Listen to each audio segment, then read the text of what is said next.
What is going on, everyone? Welcome back to the show. All right. It has been a long day, a very long day.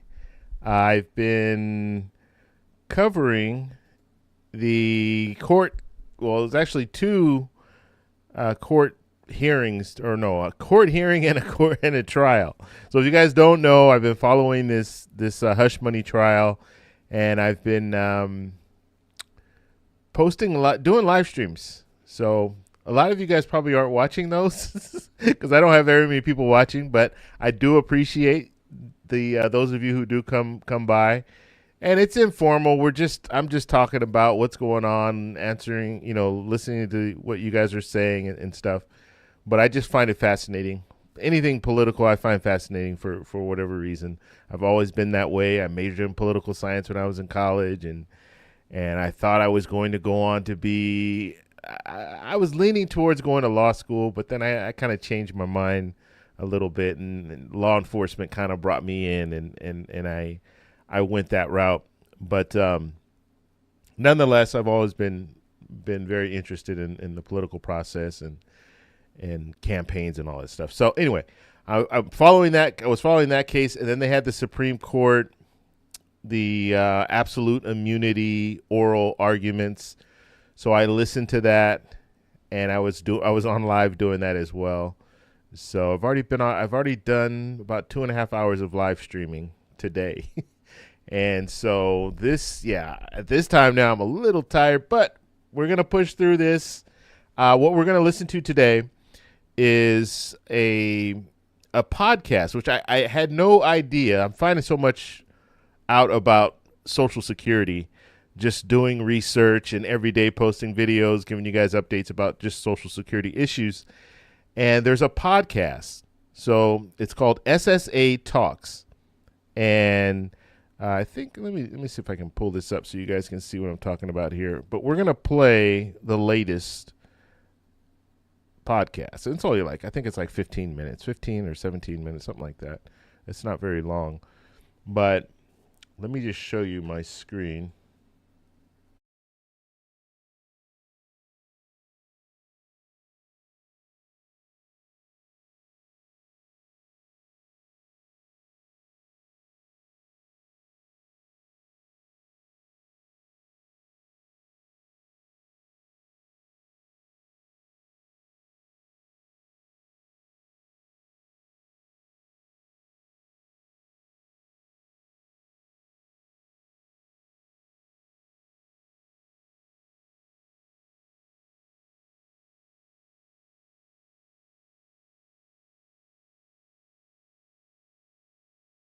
All right, now you guys can hear me. So you guys are looking at this. I'm talking all this time. Okay, let me go back. Let me go back. Here we go. All right. I'm telling you, it's been a long day, so things are all kind of running together. All right. If you go to Google and just type in SSA Talks podcast, then this will come up. And the first search here, SSA Talks Communication Corner, click on that, and there you go. So now you have the podcast section. Okay, I had no idea that this even existed, and it's been around. I thought it was new because there's only 3 episodes. However, you see, this is about a year old. So that was May 26th of 2023. That was the first podcast that they put out, and that was with the acting commissioner there. And then the next entry was October 26, 2023. And then now we have one in April 18th, 2024. So this is Martin O'Malley. So I want to listen to this one. My hope is that they do more of these, but who knows? Who knows if anytime that they post one of these, I'll let you guys know. But I have not heard this. I just played the very beginning, just the introduction. And I said, you know what? I'm not going to listen to it. I want to wait, and we'll listen to it together during this live stream. So right now, if you guys don't know, I'll get you guys up to speed when it comes to the Social Security Administration and where they are. So I believe it was in December of last year, Martin O'Malley was, he was appointed by the president, and then he was approved by the Senate, okay? And so he was sworn in on, I think, in December. And prior to that, we had an acting commissioner of the Social Security Administration. And I could never remember her name. It's Kilolo Kajazi. So she was acting. Now, the reason why she was acting is because she wasn't an appointee, okay? So the president does appoint his cabinet, and he appoints, the heads of these different departments. And so the Social Security Administration, they were in need of someone to run the Social Security Administration. When President Biden came in, there was a commissioner there that was appointed by Trump. And so President Biden got rid of, and this is common, that commissioner, okay? And so now there's a new commissioner. Now we finally got into a new commissioner. So it's taken all this time. I mean, we're talking back in 2021, and I think Trump's commissioner left several months. I want to say May or June of 2021, something like that. And then from that point, we've had an acting commissioner, Kilolo, for all of this time until December. Martin O'Malley came in. Okay, so and the way that the commissioners, the way that they have their terms, it kind of staggers. It's like the FBI director. The FBI director, I think, is 6 years. I want to say the Social Security commissioner is 6 years as well. So the reason that they do that is it will stagger between presidents, and so it could stagger between presidents. So in President Biden's case, he's appointed him now. I think he finishes out the term. So maybe Martin O'Malley only has maybe 2 or 3 years. I'm going to have to do some research. I don't even know. I'm just talking right now. But I know that their term is longer than 6 years, or their term is longer than 4 years. It's a 6-year term. So it will stagger. And if the new president comes in and they don't want that commissioner anymore, then they can go ahead and hire someone else or fire the commissioner. So we're going to listen to this podcast, and we'll talk a little bit about that, and then we're going to talk about whatever you guys want to talk about, whatever the stories of the day. I don't know if you guys are catching any of this court stuff. I find it fascinating. This hush money, the hush money case right now. It's fascinating just to kind of see behind the curtain of what's going on when it comes, or like what transpired to get to this. And if you guys don't understand the whole hush money thing, this was the whole Stormy Daniels thing. And that's what former President Trump is in court on. Now, he is in court not because he paid this adult actress to keep her quiet. He's not in court for that. He's actually in court because he falsified these documents to try to cover up the fact that he paid this adult film actress. Okay, I'm trying not to use that other word because YouTube doesn't like that other word to be on their they'll flag it. So that's what I'm trying to use, the adult actress, right? So he falsified documents, and they're tying this in, the reason why, and this is what the prosecution is alleging. Okay, this all has to be proven in court. That's why they're in court. But the allegations state that he falsified documents to hide the fact that Michael Cohen paid Stormy Daniels $130,000, and so what the Trump organization did, the Trump Trust at that time, because former President Trump was president at the time when he started the payments, so he was falsifying these documents. And the reason why he was falsifying the documents is because he didn't want people to know that prior to him becoming president, he paid this adult film actress to keep her quiet about an alleged relationship or an alleged sexual encounter that they had. And what the prosecution is trying to prove is the reason that he falsified these documents or the reason that he paid Stormy Daniels was because he didn't want this information to get out prior to an election. Okay, so you have election interference and you have falsified documents. That is what makes this felony that they're charging him with. Now, I will say it's going to be hard to prove because you have to prove intent. Okay, you have to prove that he intentionally, former President Trump paid this woman, and it was all about the election. Okay, he paid her because he wanted to hush her up before he didn't want her to talk prior to the election.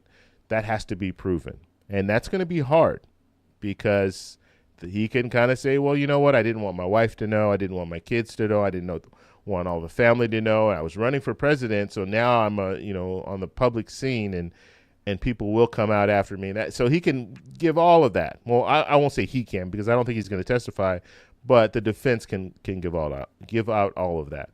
So anyway, so I'm fascinated with that. And then the other case that we were watching today is pretty interesting, or the other case, but the Supreme Court doing the oral arguments is also interesting. All right, we're going to get some shout outs, and then we will get started with this podcast, and then we'll talk a little bit about this. And then if you guys have questions, now is the time to ask questions in the chat, and we'll go over those. And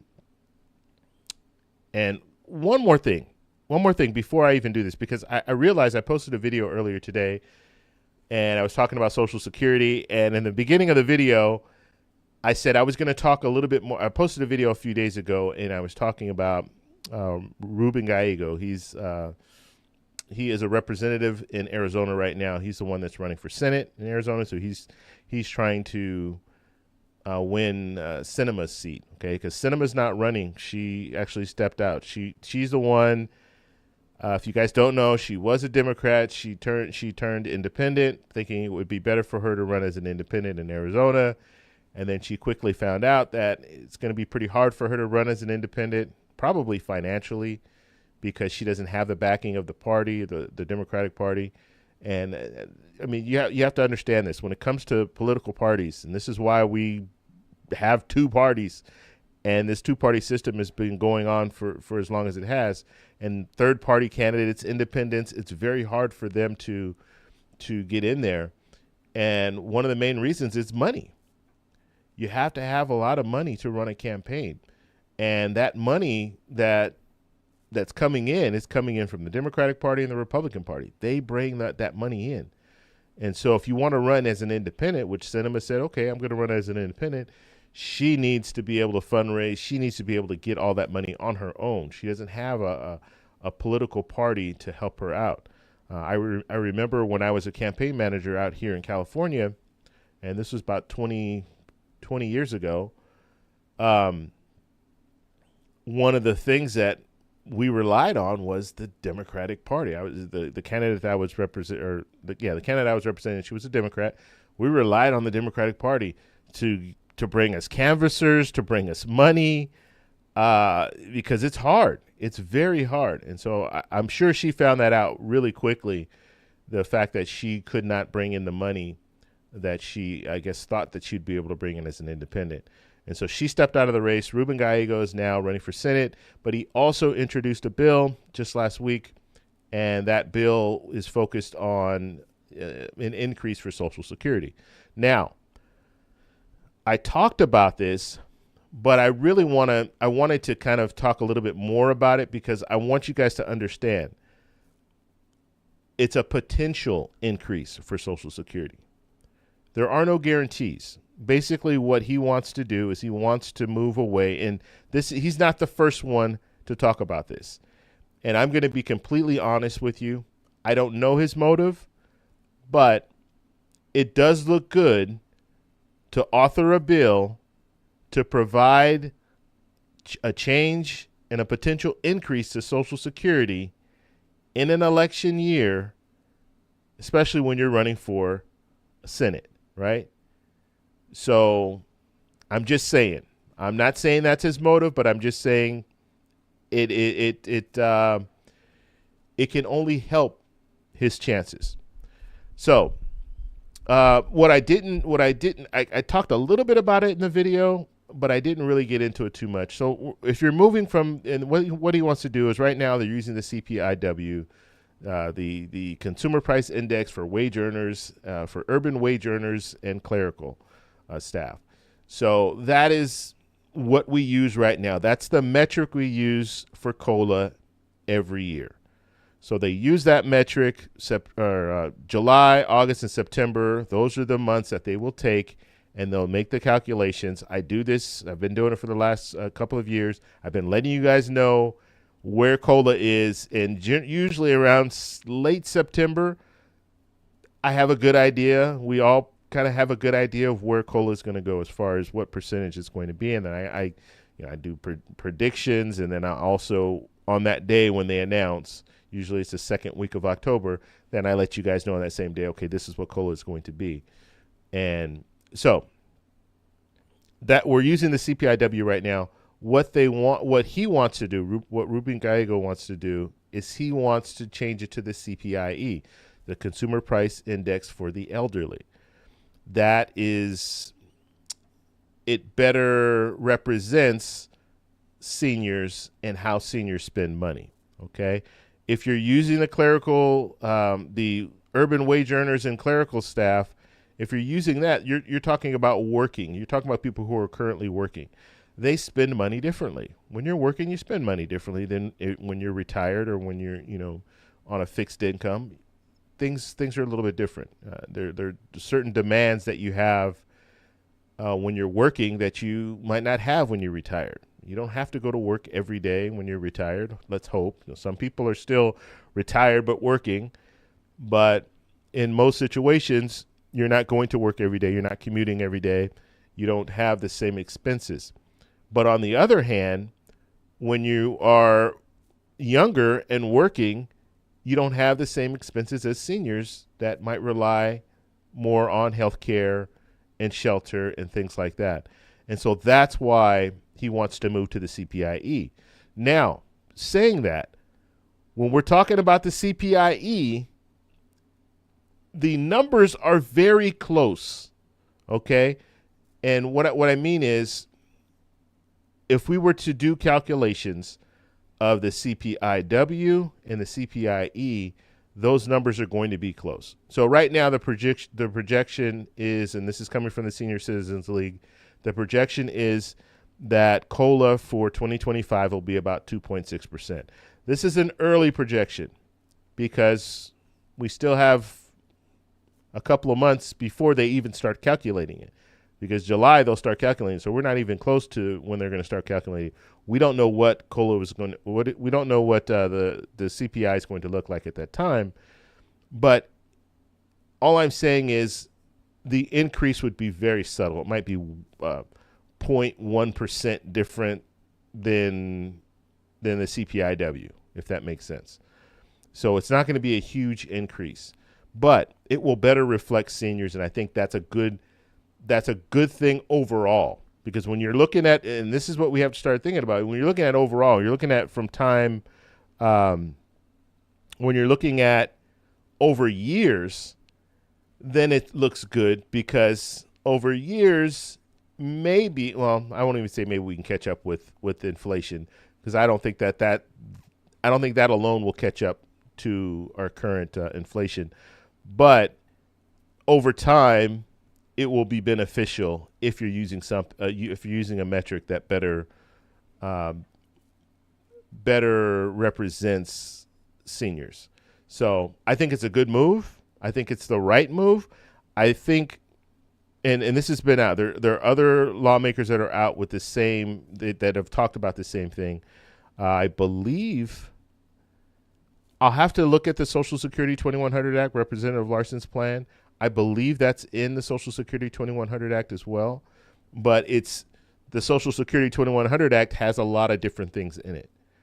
What Ruben Gallego is doing is he's just saying, let's standalone bill, let's make that change. Okay, so I just wanted to make that clear, because there are people that were writing in the comments, and I always look at comments, guys. So if you guys are if you guys see something, give me a comment. Put a comment in the comment box, and I will look at it. And a lot of times, I will use that to do future videos, as well as I like to be able to see that so I can follow up and answer a question if you guys have it. I think I posted. Let me see. I wanted to show you guys something. I'm not sure if I put it here yet. Let me see. Give me 1 second. Is that it? No.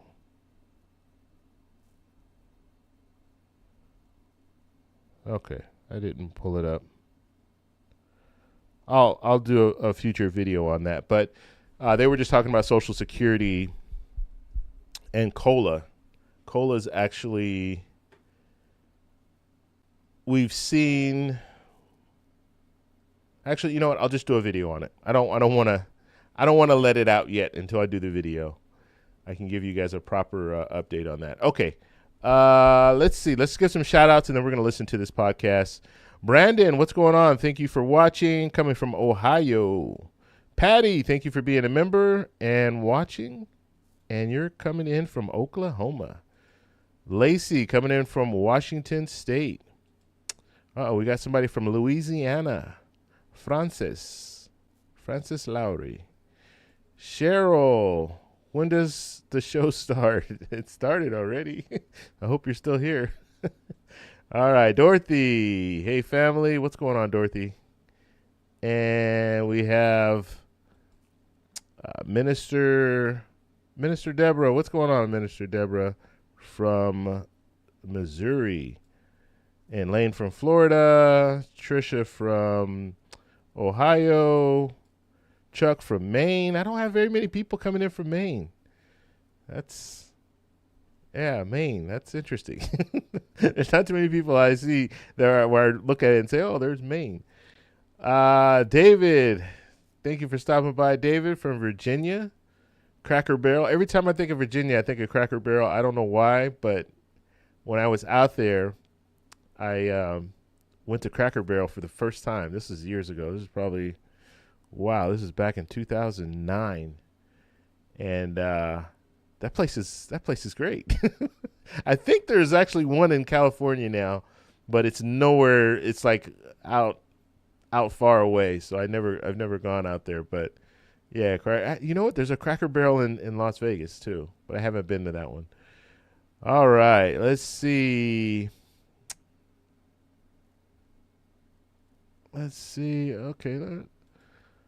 Little Lego. It says, being on SSI, only income. I'm only 50-50 for SSI because I'm in HUD apartment. Okay, all right. SSI goes, rent goes. All right. You gave us the whole scoop there. Thank you very much, Little Lego. All right, let's see. Hey, can you give gas price update, please? Yeah, I can. We'll do that at the end. Right? Make sure you remind me. Sometimes I say, oh, yeah, I'll do it at the end, and then I forget. And then after I do the live show, I'm like, oh, man, I forgot. Come on. I'm getting up there now, I'm in my 50s, so it's okay to start forgetting things every once in a while. But I won't say it's okay, but it's not unusual. Let's see. Mark saying still not keeping up with inflation. Yes, you're right. COLA is not keeping up with inflation. That is a true statement. And I think the only real way that they can do that is by providing some type of a boost, a monthly boost, because we're not going to get there with the COLA, even making adjustments, even if they go from the CPIW to CPIE, it's not going to catch up to inflation because we're too far behind. And so that's why you have some lawmakers out there talking about an increase for Social Security, because that's the only way to catch up. And then from that point, then hopefully we'll be able to have COLA. We'll be able to keep up with inflation. Wow. Okay, let's see. All right. Little Lego, Northern California. Okay. What does it say? Aka. Okay, I can't say that. All right, let's see. I'm going to skip through some of this just to get to, let's see. Robert coming from New York City. Dennis from New Hampshire, another state that I don't see very often. Desiree. Okay, I don't know. Coming from Oregon. And Ronaldo coming from Texas. Little Lego says it's $6 a gallon here. That's in Northern California for sure. Actually, it's out here too. So I'm in Southern California, and we're up there. We're about last I checked was about $5.50. I haven't checked gas in a couple of days. All right. Okay. So we're down to the bottom here. All right. I want to we'll go ahead and listen to this. And I might stop. I haven't heard this yet, so I might play it and stop it and play it just a little bit just to kind of fill in some of it. If there's some questions that I have or that some things that I want to talk about, we'll do that. So we'll go ahead and play it. Here we go.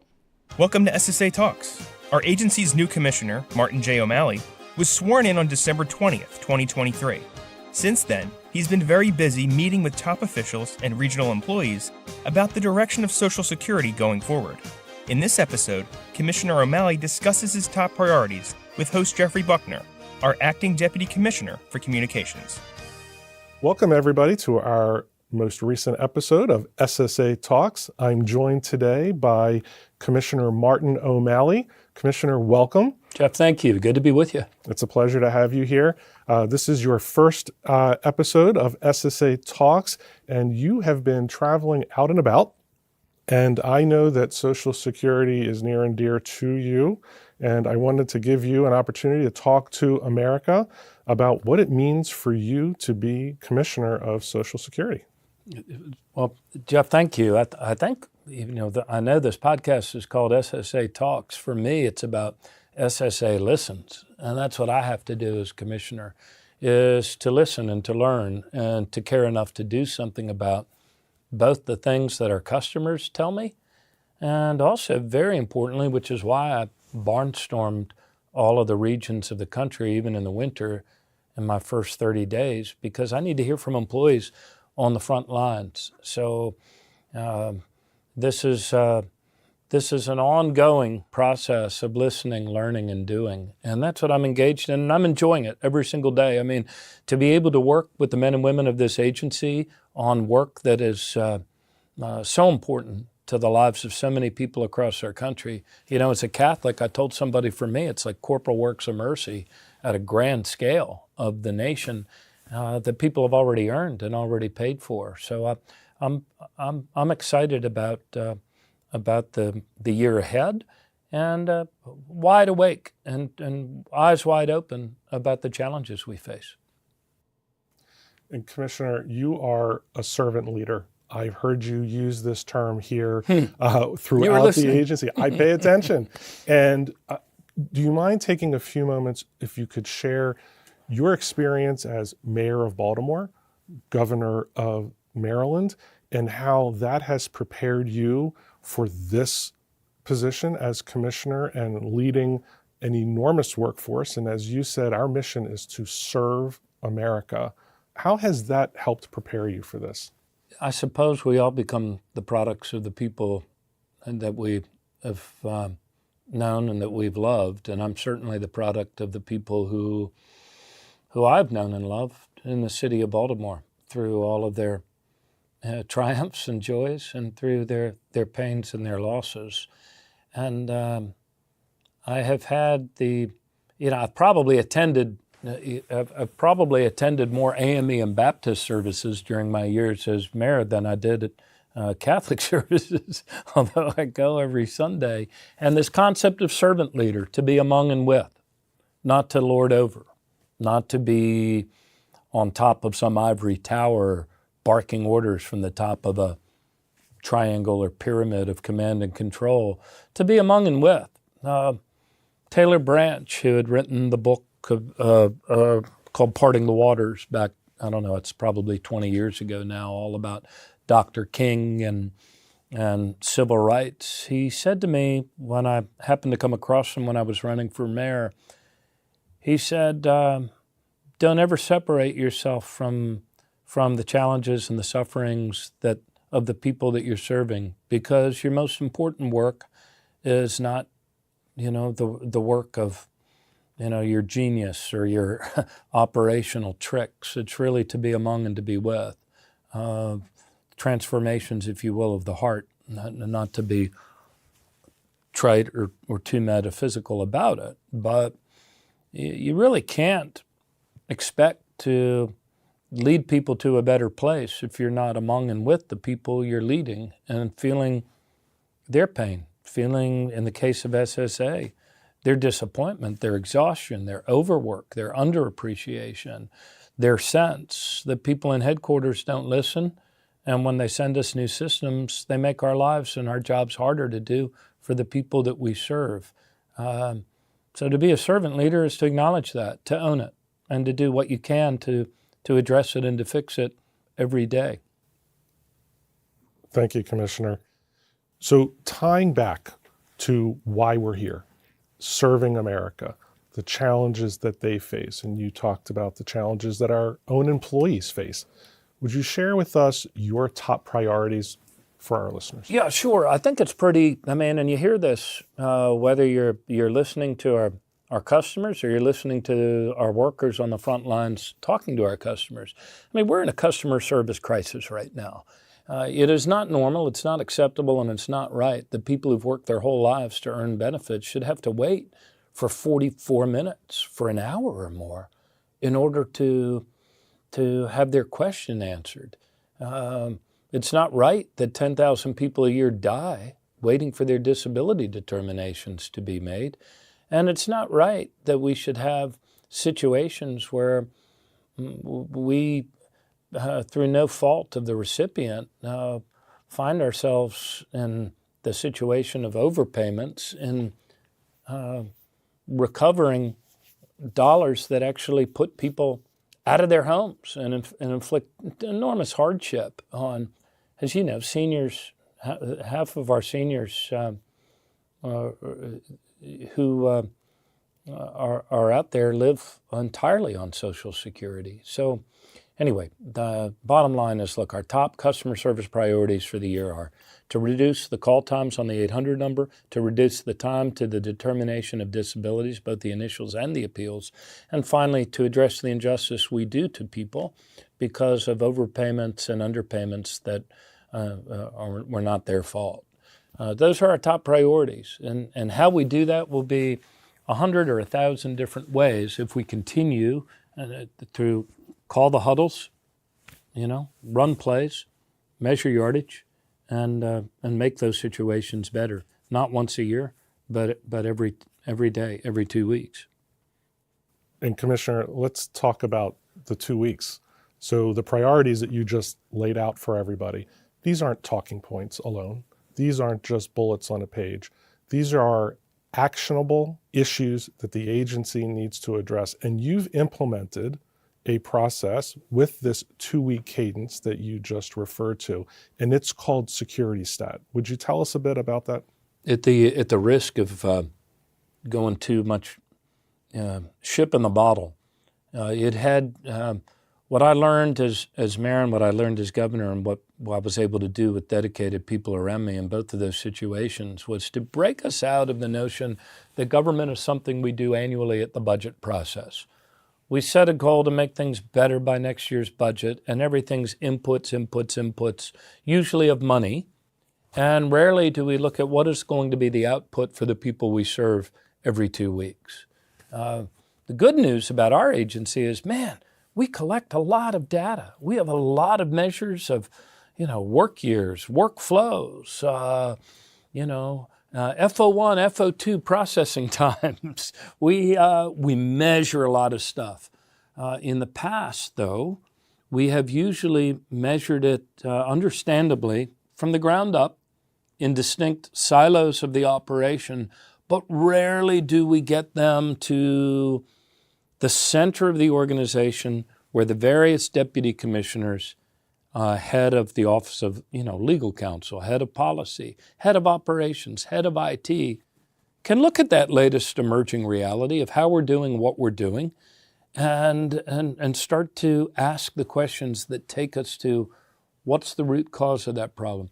What percentage of that problem, in this case I'm talking about the 800 number, are people that are being driven to the 800 number because the notices we send out are gibberish and nobody can make sense of them.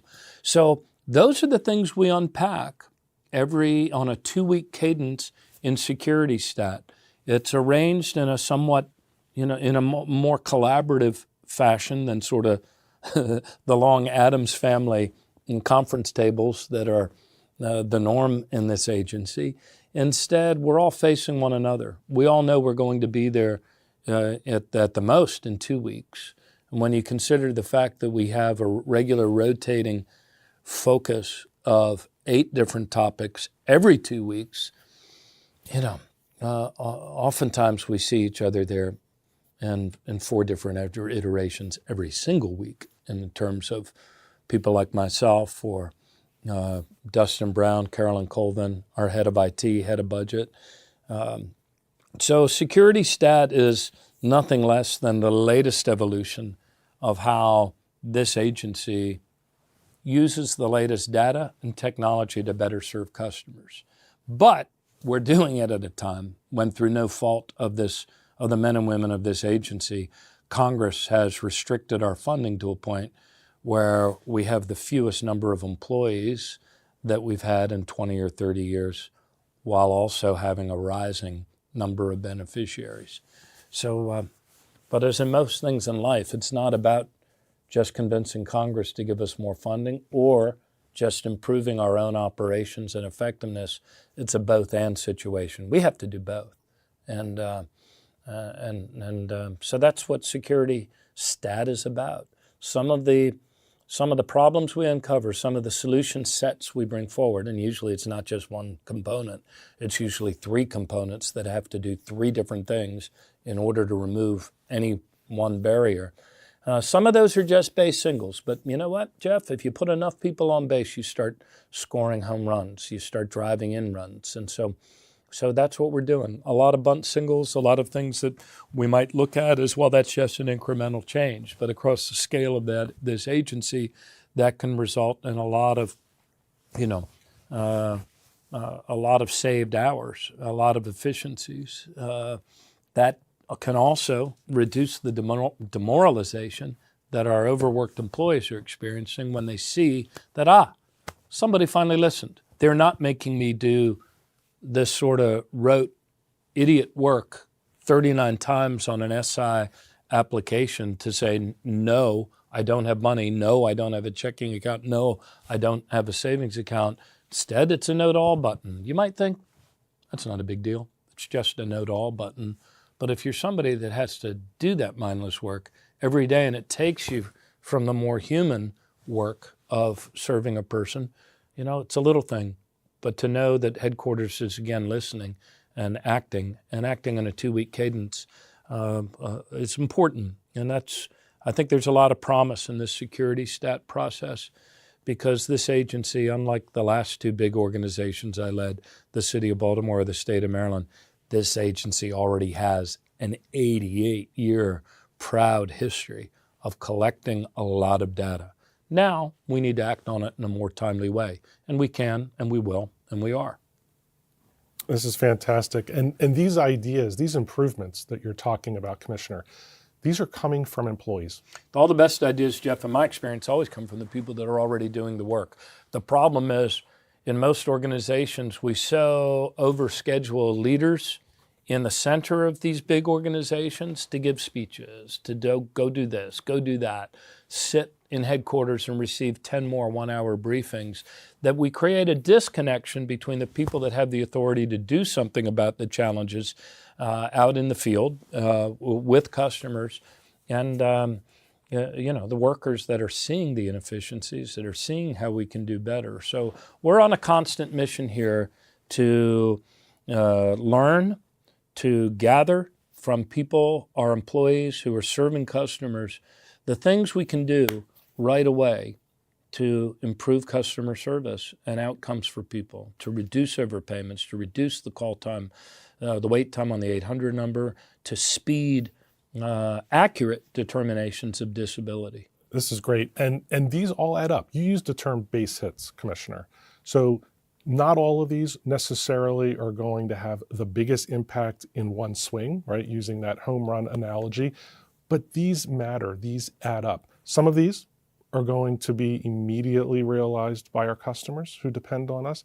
Some of them help our employees, but helping our employees helps the public. They all go together. I mean, you cannot, even the people that have degrees in customer-centered design and customer experience. I mean, I laugh only because it becomes a little more wonky than it needs to be. The common sense is you are not going to have satisfied customers if you have miserable and overworked employees. And they both go together, where it's all part of the same system. We're a big human resource organization that is serving another large human resource called the United States of America, we the people. In order to do better by our customers, we also have to listen more and do better by our employees. And when I say we, I don't mean exclusively people inside this headquarters building, though we have an enormous responsibility that we need to live up to too, but Congress needs to live up to its responsibility. We operate on a little less this year than 1% of what our annual benefits are that we pay out. So we pay out about $1.4 trillion in benefits, and we do all of that with an administrative overhead of less than 1%. You won't find another insurance company in the United States of America, and this is social insurance, different, but you won't find another insurance company in America that has that ratio of just 1% overhead to the benefits that they pay out. And that's even before you get to the notion of how we account for all of the, premiums, if you will, that are being paid in by people's FICA. And Commissioner, I know you're looking forward to coming back, joining us again for future episodes of SSA Talks. Any final thought you'd like to share with our listeners today? Sure. I guess the final thought is this, Jeff, that the Social Security, for 88 years of its history, has really done, for the most part, a remarkable job of getting the right amount to the right person at the right time. I mean, if you've gone on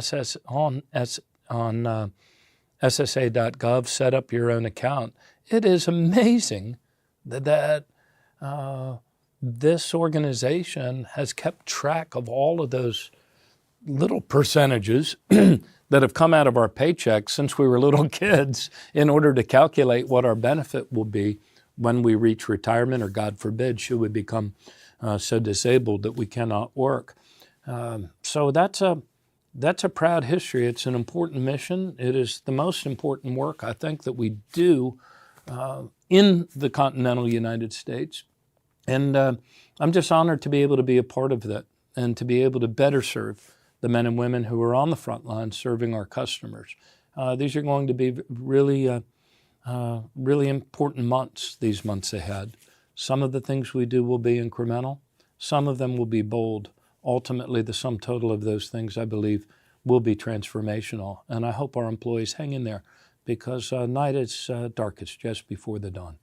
Commissioner, thank you for joining me today, for sharing your thoughts and priorities, and we look forward to having you back to talk about some of our successes to come. Awesome. Jeff, thanks very, very much. Thank you for listening. All right. So that was Martin O'Malley, the Social Security Commissioner. Now, I started just looking at different things. I can do polls in the chat. I'm still getting used to live streams again. I did live streams like 2-3 years ago, and we didn't have all these different little features. And that reminds me, and I forgot to do this in the last live stream. I will do it today. Matter of fact, I'll do one right now, and then I'm going to do one at the very end of this live stream, which might only be maybe 20 minutes from now. But I'm gifting memberships, okay? And I want to start memberships. I haven't really gotten into it yet, but I'm going to do a few live streams. I'll have to see. Maybe this weekend I'll do the first live stream where it's like a members only live stream. Now, what I want you guys to understand are two things. Every Thursday, I'll be gifting memberships, okay? Probably a total of 10 for the day, so for that Thursday. So what a gifted membership is, and what a membership is, just so you know, membership is another way for you to support me, support the channel, okay? And that's so you're paying, a monthly fee, and then I give you guys little extra perks. You get little badges, and if you see the green, so if you see Brad's thing here in green, that is a member. Okay, so I'll be gifting memberships. So I'm going to give you 1 month free, and then if you want to keep the membership, you can, or you don't have to keep it. But I'm going to be giving you guys that, and then we'll be doing some different live streams just for members. But that will just be. It's going to be very informal. We'll just kind of be talking, and it won't be a large group. It'll be a smaller group, obviously, because it'll be just members. Okay, so let me do one now. And the way you get a membership is it's random. It's random in a sense. It's random in a sense because your participation is how YouTube selects the members, the membership, the gifted memberships. Okay, so I'm buying some right now, and those will be going out momentarily. So I don't choose who gets the memberships. YouTube actually chooses it. All right. So congratulations to the members. So I just sent out 5. Then at the very end, right before we go, I'll send out 5 more. Okay, and I'm going to do this every Thursday, and the reason why I want to do this is I want to build up a membership group, and I'm not changing anything. Now, every time I talk about memberships, people get, oh, you're going to change things and you're going to make everything so we have to pay, and no, I'm not doing that. I'm still going to put out a video every day. Every single day you'll get a video, so that's not changing. The live streams on Thursday will still be the same. You don't have to pay anything for those. But in addition to that, I will have some members only live streams. Okay. And I'm just, that's the way that we'll be setting that up. Okay. And the main reason that I want to do this is because I want to have a group of people that I can rely on to give me information as far as what I should be talking about on the channel, okay? And when I say rely on, what I mean is right now I rely on you guys, especially in the comments. I'll look in the comments and see what you guys are saying, but it's much easier if I did a live stream and I'm just talking to you guys like I'm talking to you now, and I'm just asking you different questions. Hey, so what do you guys want to hear about? Or what are you struggling with right now? And just like we did the poll here, and just to find out how many people are living solely on Social Security, SSI, and SSDI. And so I just did that poll, but that's something that I can ask you guys in a group setting. Okay, so that's the main reason for that. Okay, so gas prices, I don't want to forget that. Let's take a look at that really quickly. I heard former President Trump earlier talking about $7 gas in California. There was one small town in Northern California, for whatever reason, they were charging like gas was like $7.20 something. I thought that was weird. I don't know why that's the case, But in California, on average, just so you guys know, just for your own knowledge here, average. Let's see. So it says today's. This is AAA that I use. Today's average is $5.40. So roughly $5.41. And so you see California, especially Northern California, the red here, that's gas that's over $6. Okay. Well, it says it's over $6. That's what the indicator says up here in the top right, but I guess it's not. I'm touching it and it's not showing $6. But nonetheless, you have some pretty expensive gas. Here's the mono here is $6 and oh God, this thing is it's too. This is a touch screen, and I touch it and it just goes away. So anyway, yeah. So it can go up as high as $6.36 in California. That's pretty expensive for gas. But when it comes to gas in California, we have a lot of these different fees and stuff that they tack on, and they charge us, and so that's why our gas is so expensive. And then we have, all the different things that they do, all these different things they do with gas in California. I can go to Nevada and gas is I won't say a lot less because I'm looking at it right now. It's $4.59. So you get it's $1 less. But here it is. Here's the map all over. What I like to look at. So the cheapest gas is going to be in places like Texas, New Mexico, Oklahoma, Louisiana. So a lot of these southern states, gas is the cheapest, but it's still, $3.27, somewhere around there. But what I like to look at is our numbers here, okay? So just looking at the current average, so this top here, I can't write on this screen because I haven't captured this screen. But anyway, current average is $3.65. That's for regular. What I like to look at too is right here, diesel. Diesel's $4. And looks like diesel is going down just a little bit. Yeah, diesel is going down. So that's good.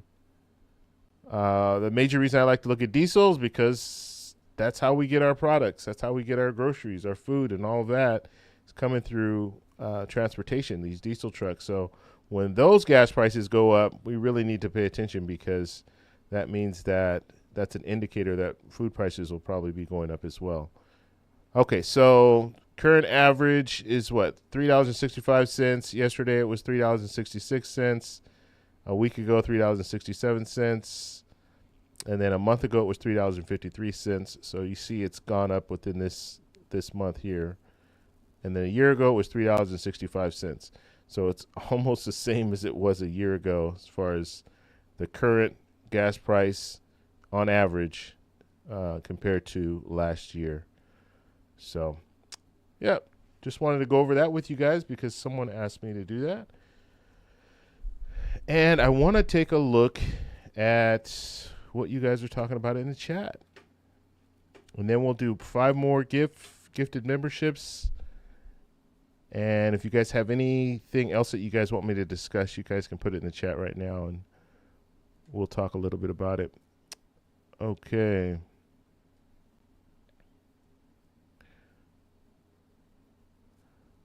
All right. Yeah, and I apologize if you don't get a membership.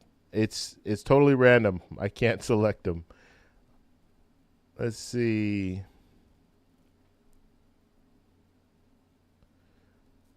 Okay, any questions here? Crypto news up. I don't know anything about crypto. I'm not going to lie to you. I wish I did because the people are really interested in crypto. Maybe I should learn a little bit more. But I don't know anything about crypto. And it's really, you know what? It's I won't say it's hard, but giving advice about, especially when it comes to stocks and crypto and that kind of stuff, I don't know about that. I would feel bad if I'm giving people advice and the stock just tanks. I know, I know. I've listened to some information out on the internet, and I've bought stock before, and it didn't really perform too well. I can think of one that didn't do well. Lucid Technologies. I bought into that stock and lost some money on that stock. I bought into it maybe a year ago. Lucid Technologies is electric vehicle, and they were supposed to be the luxury Teslas. So they were going to be Tesla's competition, but it was going to be the luxury style of a Tesla, or what I shouldn't say of a Tesla because it's not a Tesla, but it was going to be a luxury vehicle. And I bought in. I was into it. I bought the stock, and it just kept going down. It's still going down today. And I'm being stubborn. I'm just holding it because I've already lost so much money. It doesn't even matter. Like, I'll just hold it and we'll see. I've lost more than what's in there now, so oh well. But you start listening to stuff on the internet, YouTube, and all this, and it's like So I don't know. I don't know if I'd be comfortable talking about stocks or anything like that. Usually, what I tell people is, look, if you want to invest, your best bet is just to invest in like ETFs. So an ETF is a basket full of different stocks. And you're more diversified, and you're safer. Your money's safer that way. Let's see. LB saying, how many members do I have? I don't have very many. Let me see. Yeah, I don't know. Where do I even pull that up? Yeah, I don't have very many. Maybe 30 members or so. So I want to build that up. I really do. Because it will allow me to do members only live streams and just talk to you guys about different things. But I want to let me say this again, because I don't want people to think I'm only doing members only live streams. No, I'm doing my same live stream. You're still going to see a live stream on Thursday, every Thursday. So that will not change. But it's kind of nice sometimes to do something that's a little more informal, where I don't have to feel like I'm, like when it's up here, it's a little, when I do a live stream like this, it's a little different. You want to make sure that, it's, I don't know. I think there's a little more pressure. I think that's what I'm trying to say. But let me see. I'm trying to pull up my members right now while we talk. Okay, so let's see. I'll get back to that question. Let's see.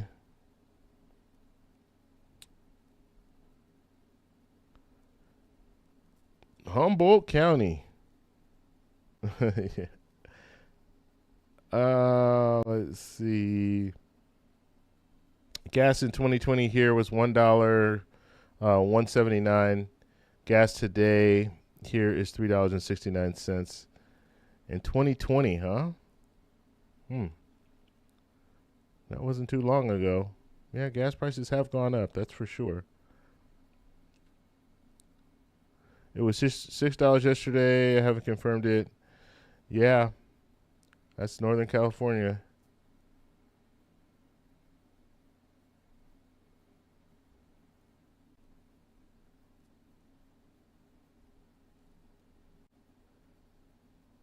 Okay. I don't know why my screen isn't pulling up this stuff. Let's see. There.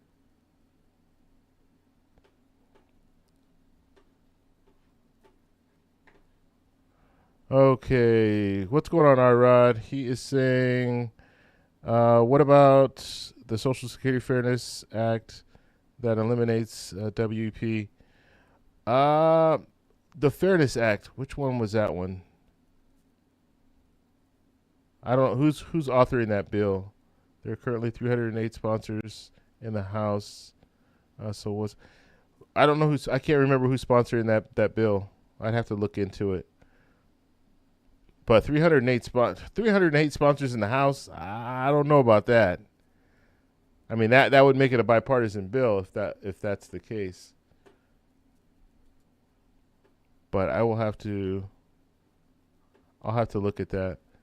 But yeah, windfall elimination, that would be good, and GPO for people who have pensions. Like I know R. Rod was a retired firefighter, and I have a pension. A lot of people who work in civil servants have pensions, and so what happens if you have a pension is, okay, I have the numbers here. So I have 34 members right now.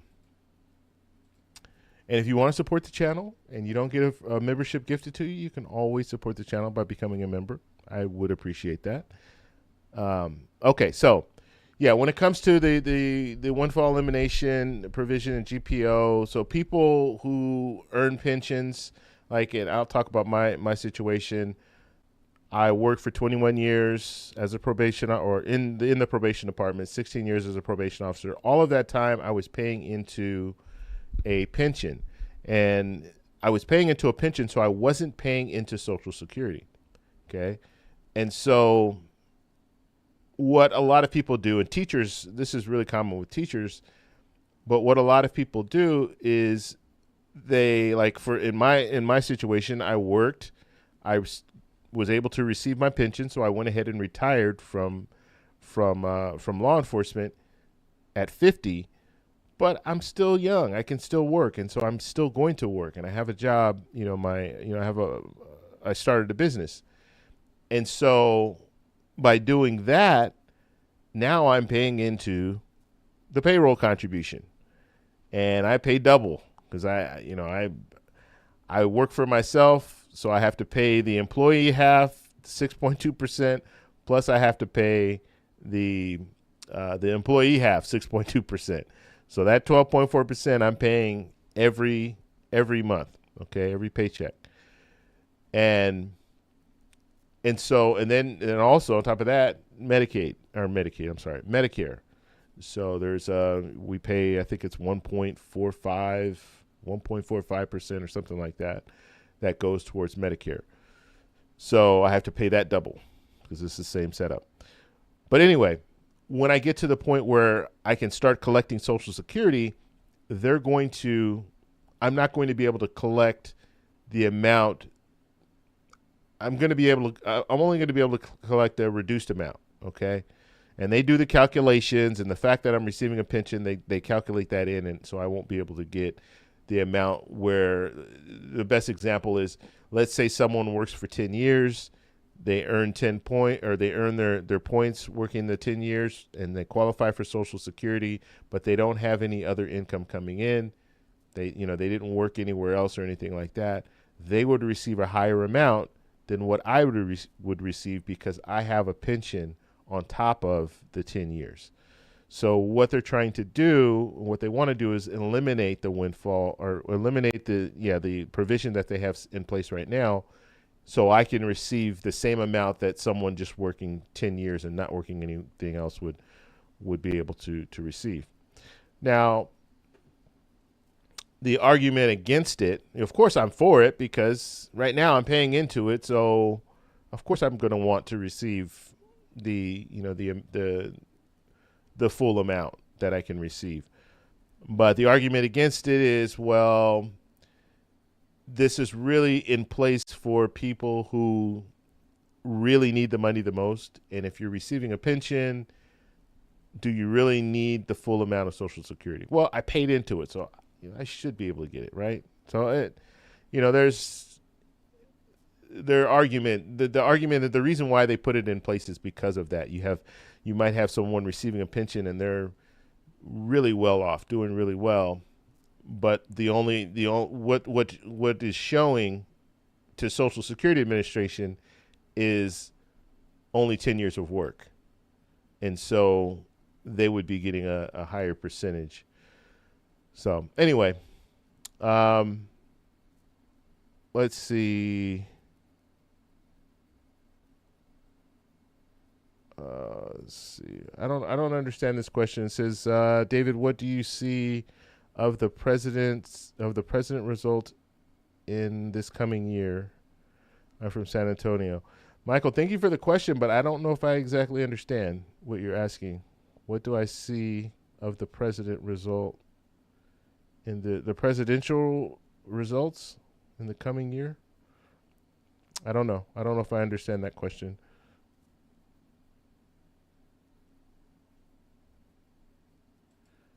Okay, LB saying if you own a business, you don't have to pay into Social Security. I don't know where you got that information from. If you're a business owner, you have to pay into Social Security, you pay into the payroll contribution. If you're doing it the right way, you're paying into the payroll contribution. I'm on payroll, okay? So, and the way that I have things set up is I'm on a payroll, so I get paid, and they take out the taxes, they take out all the other stuff that they need to take out, and then they take out the contribution, the payroll contribution, and all that stuff. So I don't have to put that aside or anything like that. Now, I guess if you're working and you're not working through a payroll, then maybe you don't have to pay into the payroll contribution. But I actually want to. I think well, first off, I am paying a little bit more, obviously, because I'm paying into the payroll contribution. But in the long run, I think it will be more beneficial to me, because when I reach the age where I can start receiving Medicare, then I can do that, and I can have both. I have my medical insurance now that I pay for, but I can have both my medical insurance and Medicare, and I can kind of bounce off, use one or the other, or I can see at that time, is it more beneficial for me just to use Medicare and not use because I pay a lot for medical insurance, so it's very expensive, and it goes up every year. And so I might be able to benefit in that aspect. So I don't mind paying into the payroll contribution, and then I will get a little bit in Social Security once I get to that age.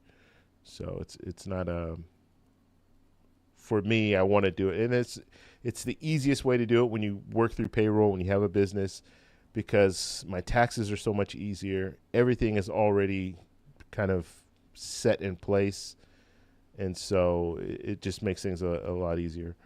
Okay. Yeah, Michael, I haven't answered your question because I don't think I understand what you were asking. Okay. So ask the question again. All right. Any other questions? Okay, so LB saying I own a business for 30 years. You don't have to pay into Social Security. Okay, maybe you don't have to pay, but I'm paying into Social. I'm telling you, okay, I'm not making this up. I'm paying into Social Security. Now, also, I have an incorporated business. I don't know if you're incorporated, if you're a sole proprietor, and you're choosing not to pay. I think if you are, I think it's beneficial to pay into Social Security. I think that pay into the payroll contribution. I think that's beneficial in the long run. You can have, and they talk about the three-legged stool, right? I just did a video talking about the three-legged stool, where you have your retirement plan set up, 401k, all that, if you want to, have that set up, and then you have Social Security, and then you have your personal savings. That's the three-legged stool. Your whole retirement income plan set up.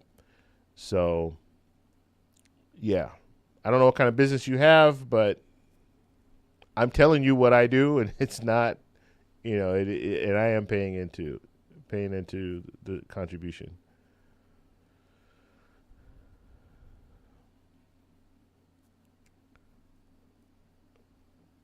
All right, it's asking about. So I talked about that earlier today, or earlier in this live stream. It was interesting. That's all it is. I talked about it for the last 2.5 hours of live stream today, talking about it, the Trump court case and all that. So I'm all out of talking about it. But yeah, it was interesting. Let's see. All right. So is this the question? Why do the House floor members have to be difficult and be drama? Of which bill is better for? Let's see. Which bill is better for us? All right, Michael. Yeah, I don't know. Yeah. There's clearly drama in the House, right? And I don't know what to say about that. It's going to continue. It's going to continue. Hopefully, after this election, we'll have a changing of the guard. I don't know. I think, and I don't care where you are politically, but just looking at the last 2 years, it's been terrible in the House. Okay. They have not done anything. They haven't been able to move legislation. They've had issues with the speaker. They had issues with McCarthy. They're having issues with Johnson now. And so I just don't think things are going to get better. I actually think that now Speaker Johnson is pretty much, I think Speaker Johnson, his power is gone now. And I think the problem with McCarthy when he came in is he gave too much. He tried to say, okay, we're gonna allow one lawmaker to be able to call for a motion to vacate. We're going to keep everything transparent. We're going to have the 72 hours, before a bill is voted on. You get 72 hours to look at, which some of that stuff is good. The 72 hours, yeah, I don't have a problem with that. But when you give one lawmaker the power to call for a motion to vacate, that you're taking, as a speaker, you want to have power to be able to move legislation. You want to be able to know that, hey, I can't just have one person that can just stand up and say, I don't, because you're always going to have that one person, right? You're always going to have that one person that's not going to be happy. Always. That's a part of negotiation. You're always going to have someone that's not going to be happy. That's just the way it is. And so by the motion to vacate one person, now you're setting yourself up. And so McCarthy started that, or I won't say he started it because that's the way, the normal rules, that's the way it is. But when Speaker Pelosi was in there, she said, no, we're going to do away with that rule because she knew that would just strip away all of her power. Why even have a speaker if you can just have one person that gets mad at you one day and say, you know what, I'm going to call for a motion to vacate. So that's the reason why they're struggling. He gave too much. And then if you guys remember, when McCarthy was trying to become speaker, how many times did they have to do it? Like 15 votes or something? So now he's given all these concessions, and that was a problem. He was giving all these concessions to these holdouts, these people that didn't want, these Republicans that didn't want to vote for him. He's given out all of these concessions, and everything is like behind closed doors. It wasn't behind closed doors, but it was in secret. We never knew about what these concessions were. And so you're giving everything up, and now you have no power at all. And we saw exactly what happened. He moves forward, and he's doing things that he should be doing as speaker to keep us from going, government shutdown and to try to pass legislation. And yes, you are going to have to negotiate with the other side. That's the way things are. I mean, that's just, it's so sad when it comes to, oh, you're working with the Democrats, I'm going to get rid of you. What are you talking about? That's a part of representation. You don't have all Republicans in this, the country is not full of Republicans. Okay, you have Democrats, you have Republicans. In your district, in these representatives in their districts, they have Democrats and they have Republicans. Are you telling me you're only there to help the Republicans? You're not there to help the other people in your district? That's nonsense. And so you need to negotiate. you can't just get everything you want. You're going to have to say, okay, you know what? I want this more, so this is what I'm going to push. I know you want this, on the other side, I know you want this, so let's work out a deal. Just like when you go and you buy a car, you're not going to get the car for free. You're going to have to give some. They're going to have to give some. You guys are going to work down the price. Okay, I don't need this in the vehicle. I don't need that, but I don't want to pay this. I don't want So you negotiate. Okay, and then you get to that point where you guys are both satisfied where, okay, yes, these are the things that I really, really want. So that I'm getting those, and these are the things that you really, really want. And so you're getting those, and then, we compromise. But now you have the Freedom Caucus, the far right Republicans, they don't see it that way. They want everything. They don't want to negotiate. And so now Speaker Johnson was saying, you know what? We need to pass this, the aid to Ukraine, the aid to Israel, the aid to Taiwan. We need to negotiate this stuff. Democrats are going to help us, or whatever. So they negotiate, they pass it, and now Marjorie Taylor Greene is just, upset, and she wants to call for the motion to vacate, or actually move forward with the formal motion to vacate. And it's just chaos. And that's the way, it's sad, but that's what we're looking at now.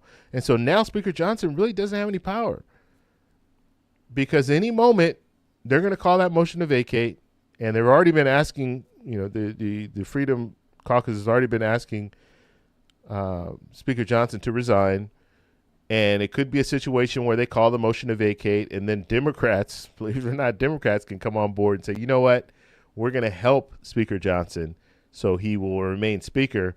But then at that point, he's really lost all power. He will have lost everything when it comes to, well, he'll lose power with the Republicans, or the Freedom Caucus, which he's already pretty much lost power with them. They're going to do their own thing, and so it'll be, I don't know. I don't even know what will happen, but I don't see much legislation getting passed because of the concessions that McCarthy made. They're going to have to come off that. If I was a speaker, if the next speaker needs to come in and say, no, we can't just have one person motion to vacate. We need to have more. Okay. Let's see. Do I think Trump really wants to go to jail? No. I don't think anybody wants to go to jail. I'm going to tell you, jail is not a nice place. I worked in the jail system for 5 years, and it's not a nice place. No one wants to go there. Although some people really get comfortable in jail. I don't know. It's crazy. But yeah, it's not a nice place. All right, let's see. Yeah, and in this case, I don't see Trump going to jail in this hush money case. I don't think that's going to be a possibility. I think, and I've said this before, I think he's going to get probation if he's found guilty. Okay, there's still a big hurdle that has to be that the prosecution is going to have to jump over when it comes to this case. But I think if he's convicted, he's going to get probation. I don't think they'll put him on house arrest, because putting him on house arrest would mean that he can't campaign, and that's what he's going to be, I want to say crying about, which, yeah, I guess that's the right word. That's what he'll be crying about. Oh, they put me on house arrest. I have to stay in Mar-a-Lago. I can't go and campaign. My freedom of speech has been taken away, and this and that. So that's probably not what the judge would move forward with, house arrest. Putting him in custody, I don't think this case warrants him going into custody. We're not talking about a violent crime or anything like that. In most situations, in a normal world, they usually wouldn't incarcerate someone for a crime like this, even though they're 34 counts. And I know the exposure he has is like 100 not 100. It's 4 years per count, and he has 34 counts, but it maxes out at 20 years. But those are, realistically, those are just numbers, okay? What they can do is put him on probation, suspend his sentence, and hold, probably not 20 years, but hold years over his head, maybe 6 years, 10 years over his head, which means that he has to successfully complete probation. Give him like 3 years on probation. He needs to successfully complete it, and then if he does, then he won't have to serve any jail time or prison time. But if he doesn't, then that's when they can impose a time in custody. Okay, Michael says, David, my apologies. No problem, no problem. Let's see. All right, they do more for other countries than for their own. It's because they don't feel the struggle. So I'm thinking you're saying that the last few bills that were voted on, the aid to Ukraine and Israel, and I think some money did go to Gaza as well, humanitarian funding, and then Taiwan, and then TikTok, banning TikTok, I think in 9 months. This is 9 months. It could potentially be extended for 12 months, but 9 months is kind of the way where they are right now. And that TikTok thing is interesting too, because TikTok, and I was just reading some information on TikTok, the company ByteDance, they would and this is not official. This is just some articles that I was reading, and the person was anonymous. They work for ByteDance, but they wanted to be anonymous. So I don't know how much weight this, I don't know if this is true. Okay, this is coming. It was actually coming from I think it was U.S. News or USA News or Newsweek or something like that. But anyway, ByteDance, the thought is that they might not want to sell their company, or they probably don't want to sell their company to a U.S. company.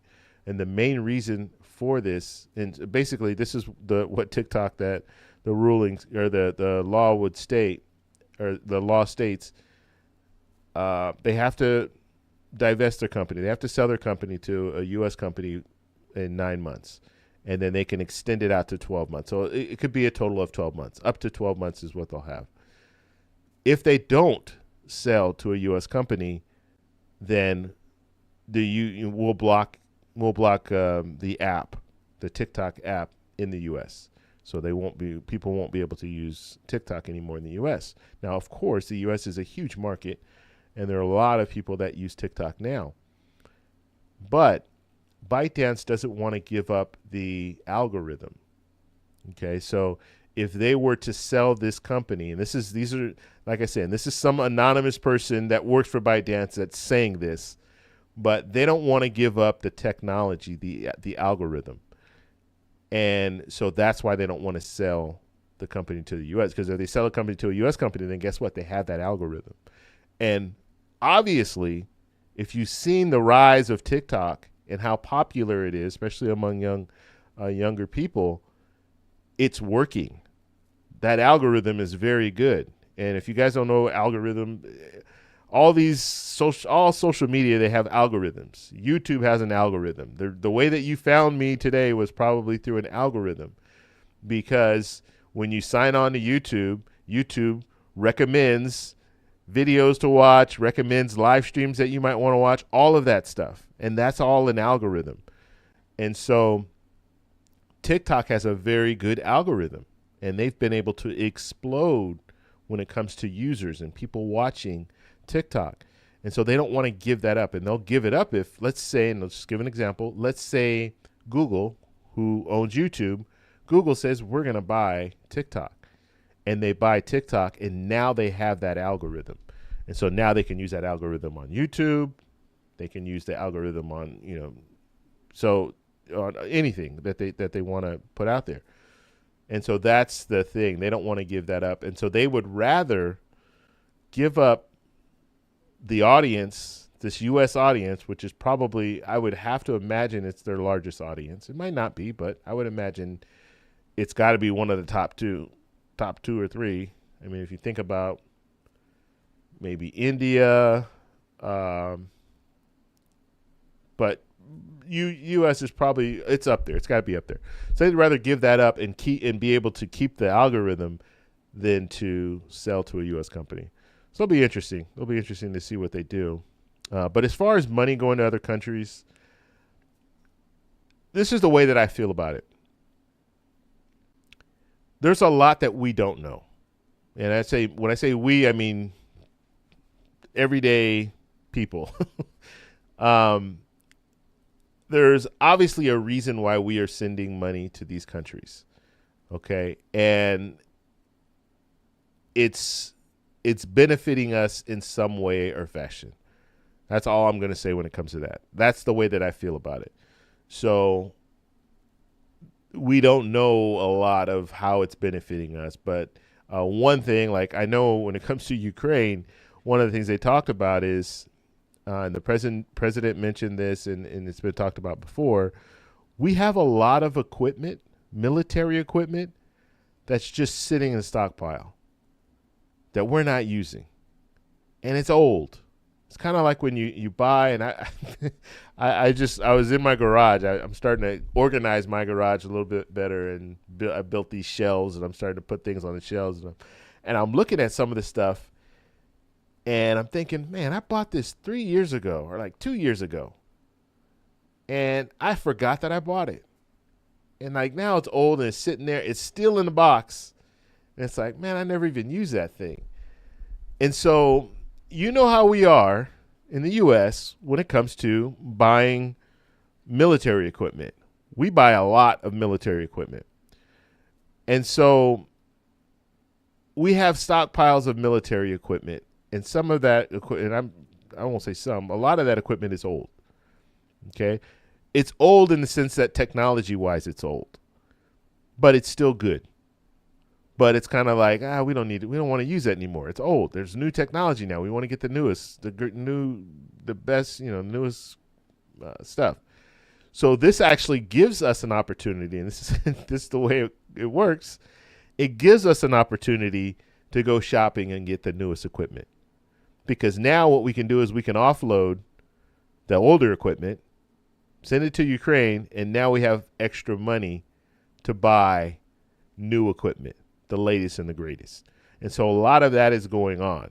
Okay, so when they're saying, yes, we're sending money to Ukraine and even Israel, I don't know what type of equipment we're sending there. When we're saying we're sending money to these countries, some of that money is not going to those countries. Some of that money is staying right here, and it's actually helping companies here because we're buying American. So we're buying some newer military equipment. And so that's what happens. I don't know. Sometimes I get, I don't know. It's kind of funny just thinking about things. Sometimes I get that way. You have something that's old and it breaks and you're like, oh man, it broke. But you know what? I get to go buy something else now. I get to buy a newer one now. You kind of think along those lines. So anyway, that's part of what's going on. Now, I'm not saying that's all that's going on because, yes, we are sending money to other countries, but some of that money is staying here, and we're buying new equipment. We're offloading the old equipment that's just sitting in a stockpile that we're not using, and then we're buying some new stuff. And I would imagine when it comes to technology and military equipment, the technology evolves very fast, right? And so you could just think about just simple things or I say simple, but like drones. Drones have changed over time, right? And I like regular. I'm talking about regular consumer drones, but just to think about in that world of the military, I could imagine what drones can do today and how they've advanced. And let's just say 3 years ago, a drone from 3 years ago compared to a drone now. The drone now has a lot more capability. Just looking at consumer drones, I can tell you that. I mean, it's crazy. These drones, they fly themselves now. Like they have sensors all over them. They're not going to crash. I remember when I bought my first drone, it didn't have any sensors on it. You just fly it up in the air. You can run into trees and run into anything. But now they have these sensors all around, even sensors on the bottom. It can tell if it's going to land in water or where it's going to land. It's crazy, the technology just in a consumer drone. So you can only imagine what technologies in this military equipment. Okay. All right. Any questions, guys?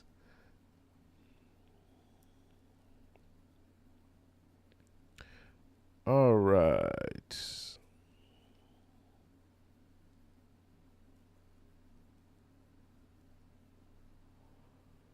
All right, let's do the last. I want to do the last gifted memberships. So we'll do that. It's going to be 5 more. Every Thursday we're going to do this, okay? So we'll do the memberships every Thursday. So if you didn't get one today, then next Thursday come back, and hopefully you'll get one next Thursday. All right, there we go. So congratulations. And then we'll look at the last few questions here, and then we're going to go for the night. He says, why does the judge being mean to Trump? Is he being mean to Trump? I don't see that. I think this is just my opinion, and none of us are in the courtroom, so it's kind of hard to really gauge this, but Trump has been given a lot of opportunity to he's saying a lot of things he shouldn't be saying. Like this whole gag order thing, it's simple. This is what I don't understand about former President Trump. Why can't you just have some type of self-control? Just be quiet. You don't have to respond to everything. You pick and choose your battles, and a lot of these battles are not even worth fighting. Now, I remember I worked in an industry where I dealt with criminals on a daily basis, and I got called every name in the book. But I'm not out there attacking everybody. It's not worth it. Who cares? Say whatever you want. But Trump cannot do that. He has to, try to fight everybody. And it's just, I don't know how he does it. It would be exhausting to me if I were in that situation, just trying to fight everything.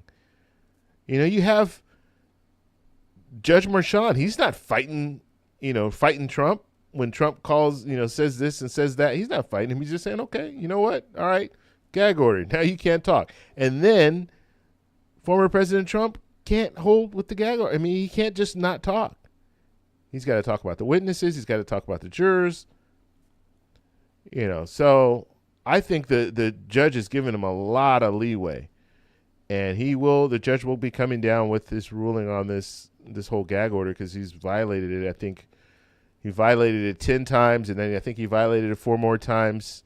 That they introduced 4 more. The prosecution introduced 4 more gag order violations today.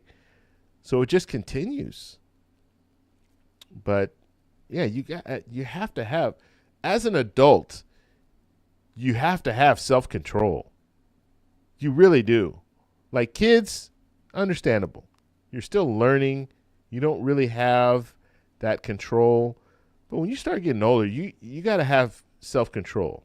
You got to think before you act. There's a lot of things that it's just amazing to me that he just doesn't have any self-control. Now, I won't say he doesn't have any because I've watched the last 2 days. He comes out and he has to speak, which I don't understand the reason why he has to talk. He sees cameras and he has to go to those cameras. I don't see the reason for that. I said this earlier today in the live stream that I did this morning.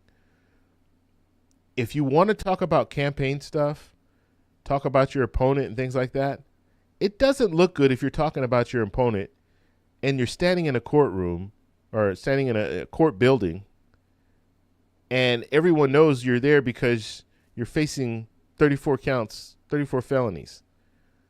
It doesn't look good. That's not good optics. So if you want to talk, you want to do something like campaign-related campaign speech, do it at home. Before you get in the motorcade and head to the court, stand in front of Mar-a-Lago or where and give your campaign speech.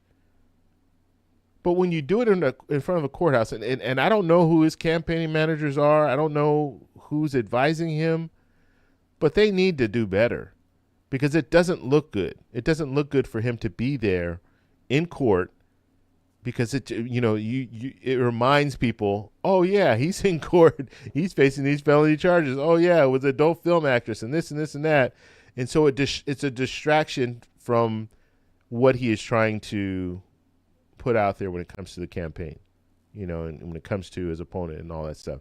So I just think it's a bad look. I think they need to. And I think it's hard. It's hard to get through to Trump. He just does things that he wants to do. But at least the last 2 days, he's been talking about campaign stuff. He hasn't been talking about Michael Cohen and Stormy Daniels and how the judge is being so unfair to him and all. He hasn't been talking about that when he comes and does his little speeches. But honestly, he doesn't even need to do those speeches. Just come in the courtroom or come in come in and go straight to the courtroom. Stay in the courtroom. When you leave. He doesn't have to talk to people, but he sees the camera. He just has to run over to it. Okay. Let's see.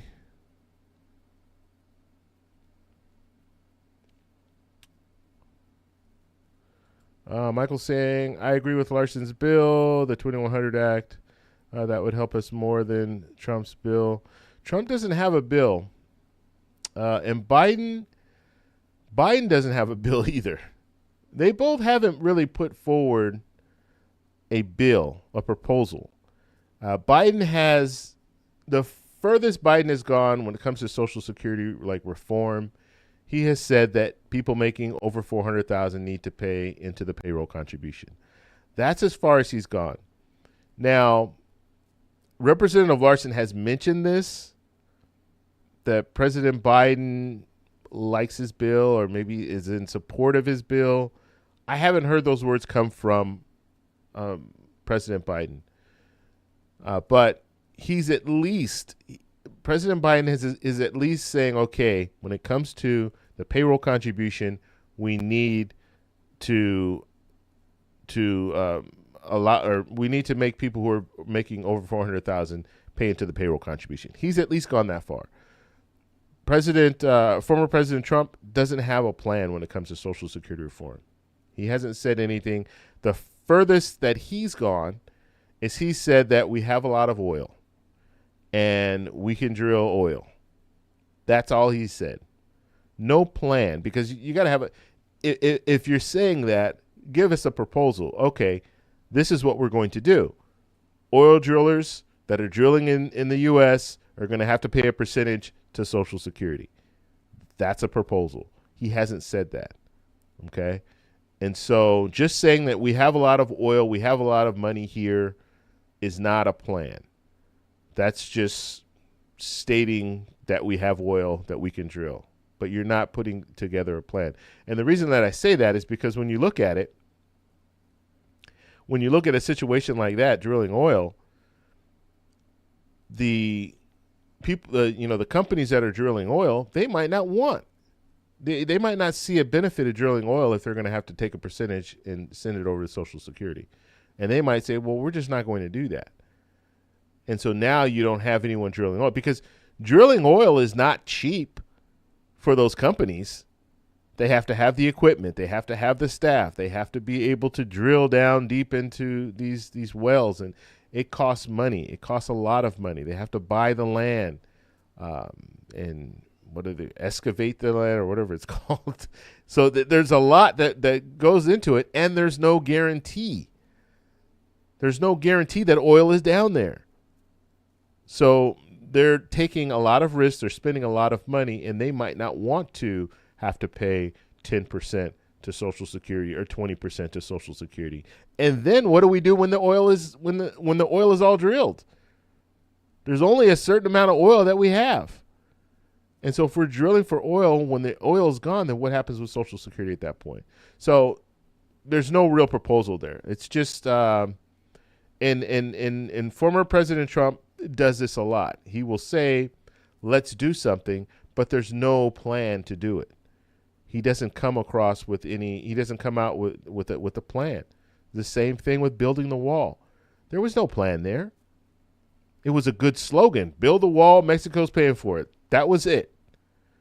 And then when he got in the office, it's like, okay, we got to build a wall. And what, Mexico's not going to pay for it? No, they're not going to pay for it.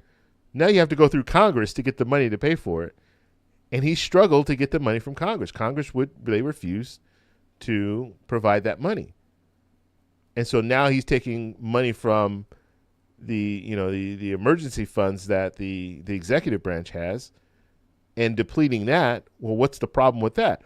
If we have a hurricane, if we have a natural disaster, now you need money. So now you got to run back to Congress and say, well, I spent all that other money, so we need money for the emergency fund.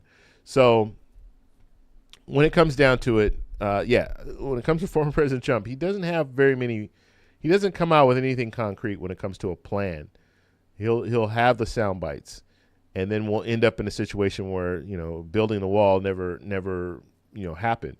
Basically, what happened is you had money in the Obama administration to reconstruct the wall, so he had to use all that money. So he used all that money, and then he started taking money from the emergency fund to build parts of the wall, but he wasn't able to complete it because it would have cost a lot of money. All right, and then even back then, his plan was, when it comes to building the wall, Mexico paying for it, he was going to have some tariffs on Mexico to send products over, so they would have to pay taxes, and those taxes would go to the wall, I guess. That's not a plan, because it has to be something. You have to get something that Congress can wrap their hands around and buy into it and actually move the legislation. And doing something like that, raising taxes on imports, guess who that hits? That's a tax on us. I live in Southern California. A lot of our fruits and vegetables, they're coming from Mexico.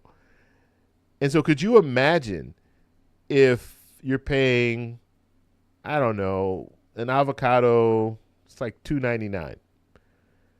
And they're charging a tax a tariff in order for it to come across the border. Now that avocado is like $5 because they're just going to tack that cost onto the consumer. And so it's not, it's going to be one of those things where we're going to be paying for it anyway because they're just going to charge that little tax onto us. Okay. Little Eagle saying knows algorithm being a YouTuber. Yeah, you have to know algorithms if you're in social media. You definitely need. Well, I want to say no. I don't know the algorithm. If I knew the algorithm, then I'd have 100 million subscribers and get all these views. So we don't know the algorithm, but we know that there's an algorithm that exists, and you have to kind of experiment on different things when it comes to the algorithm. I know that if I talk about Social Security, you guys will watch. I know that if I talk about the hush money trial, a lot less people are in the room. Okay, so I know kind of how the algorithm sees my channel and what they promote, how they promote my channel out. So you can kind of know that, but you never really get to know exactly how the algorithm works. And to be honest with you, YouTube, they say they don't know how the algorithm works either. It's like it's a machine. It does its own thing. They don't know exactly how it works. Because I've asked them, and they say, well, yeah, you could try this, you could try that, but, we don't really control the algorithm. It works, on its own. And so, let's see. Okay, let's see. Michael said he likes my videos. Keep it up. All right. Thank you very much. I appreciate that. What kind of business? It's production. Let's say that. Video production. All right.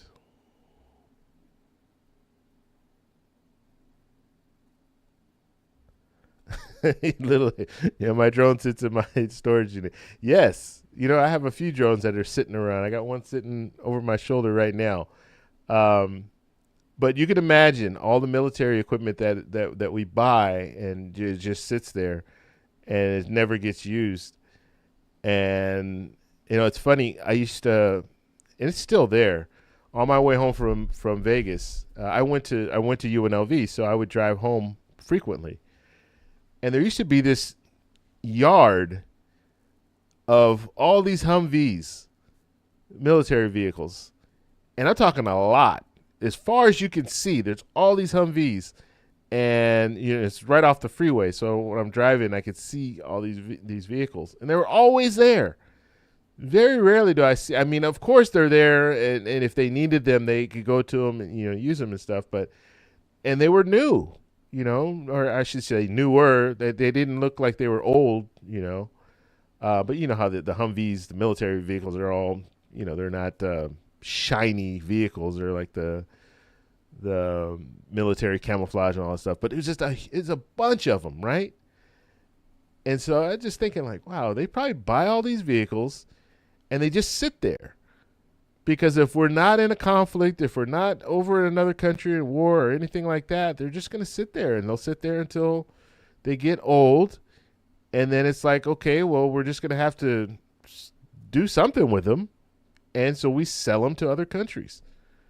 And so this is an opportunity for us to really justify, okay, we'll send them to other countries, and then we'll buy some new Humvees so we can have them sitting off the freeway on the way back from Las Vegas. All right.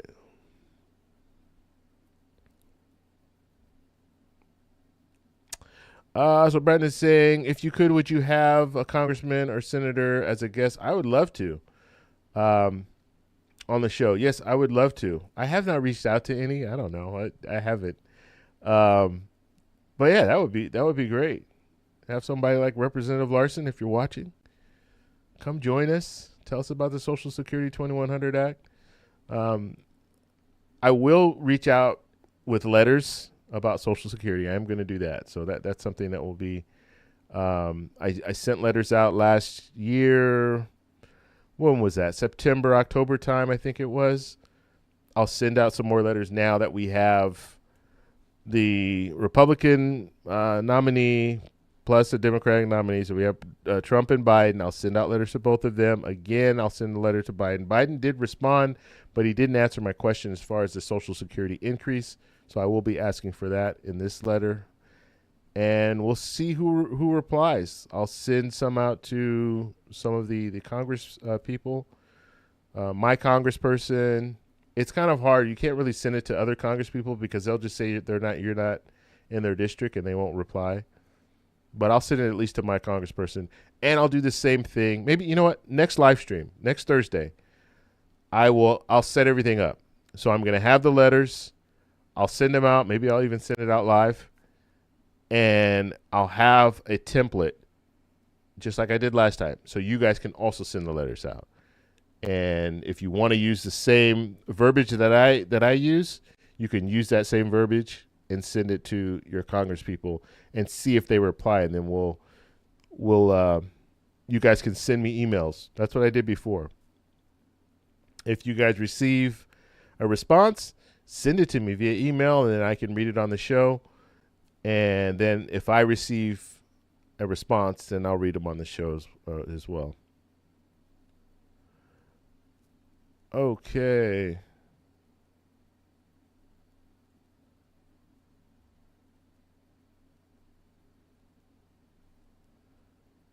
All right, Michael. Michael, you asked a lot of questions, buddy.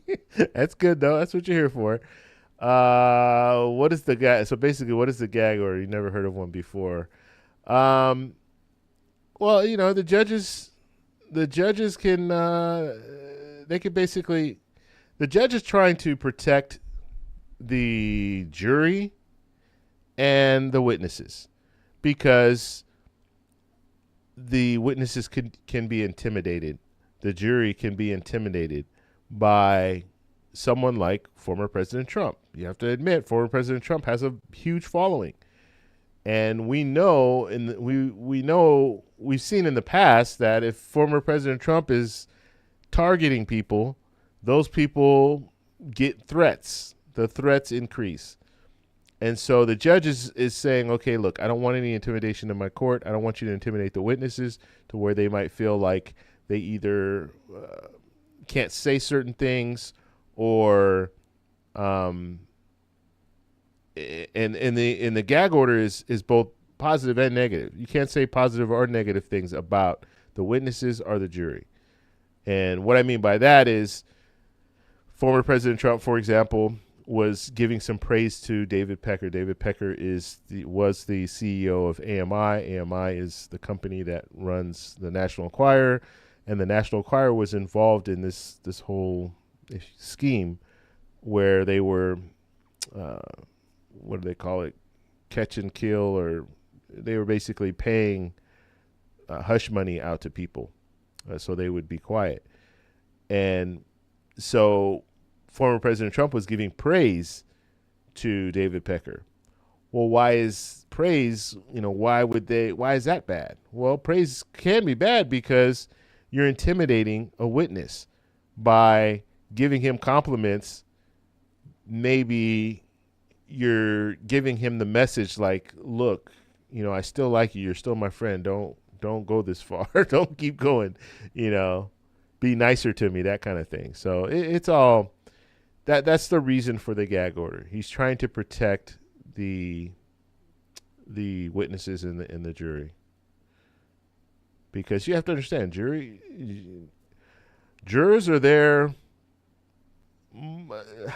I don't know too many people in a jury that like to be there. Like, you get jury duty. You don't want to be in jury duty. You don't want to be there.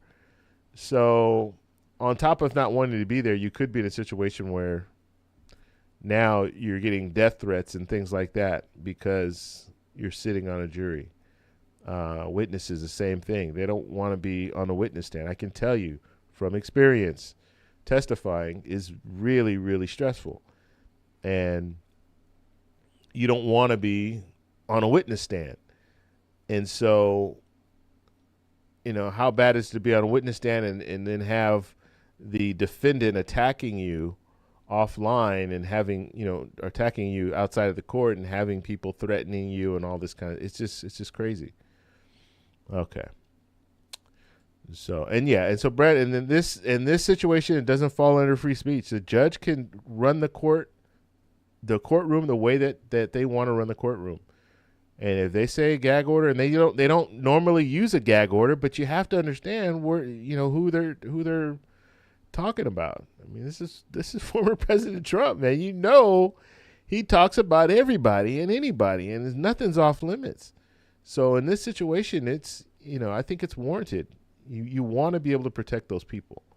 They don't have the same mouthpiece. They don't have the same opportunity to get the message out like Trump does. All right. Let's run through the last few here. Okay.